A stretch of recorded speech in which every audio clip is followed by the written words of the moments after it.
Hey folks, I'm in a 2014 Honda Accord Touring. This model comes to us equipped with a 3.5 liter V6 engine and puts down 278 horsepower and 258 pound-feet of torque. This all goes through a 6-speed automatic transmission. That's enough to get this up to 60 miles an hour in about 6 to 6.5 seconds. Some testers rated about 6.1. We average out about 6.5 seconds.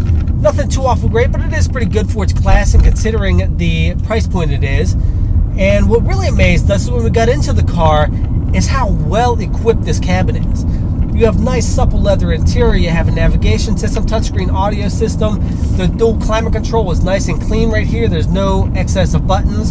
Unlike the Acura TL that we tested, which rolls out the same factory, this thing has all the niceties you expect of a luxury sedan. The Acura TL was lacking the color navigation screen, the touchscreen audio system, all those goodies it just didn't have, which was really disappointing.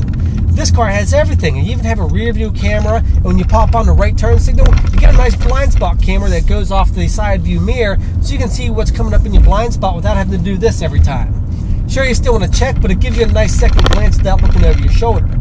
The audio system in this car is fantastic. It's nothing overwhelming, but it is awesome for the price and the type of system it is. It has 7 speakers, has tweeters up here, subwoofer in the back, nice woofers down here in the doors. You get a pretty good pump out of it. In the trunk, you do have a little bit of a downside there because the opening for the trunk is kind of small and the trunk itself is small. You don't expect something like that in a sedan, but when you get the legroom this has in the back seat, you do compensate a little bit of the trunk space. In terms of handling, it's not that great. It's okay, it's competent, it's more tuned for a great ride than great handling. You get a little bit of body roll because the shocks are nice and soft, they absorb the bumps a little better.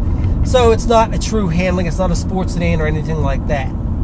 But overall, we're pretty impressed with it, especially being just $3,000 over the EXL Accord package. You get that navigation system, you get the side view camera, you get the rear view camera, you get the LED lighting, which gives you a very striking look up front. You also get the adaptive cruise control, which is fantastic when you're cruising down the highway at 70 miles an hour. It actually slows the car down for you when the cars in front of you are going slower. In fact, if someone in front of you locks up their brakes, it'll even hit the brakes for you and bring it down to a point that you have the time to go over and hit the brake pedal the rest of the way. Sure, it's not going to stop the car for you, but it gives you that extra, hey, I better hit the brakes notification that you go ahead and slow yourself down. Additionally, you get lane departure warning, which is a little bit annoying at times because anytime you get close to that center line, it beeps at you. But it is nice when you're driving at night and a little bit tired. It'll alert you that you're crossing over the line in case you maybe doze off a little bit or something like that. So overall, yeah, we're pretty impressed with the car at $33,800. It's a great buy. And if you happen to be one of those fringe buyers for the BMW and Mercedes models, you're looking at an entry-level Beamer or Merc, you might want to take a look at the top-line Honda Accord because you do get a lot of bang for its buck. So I hope you enjoyed our review. You can check out the rest of the review after the jump where we'll talk a little bit more in depth about the things we like and the things we didn't like. Thanks a lot for watching, guys.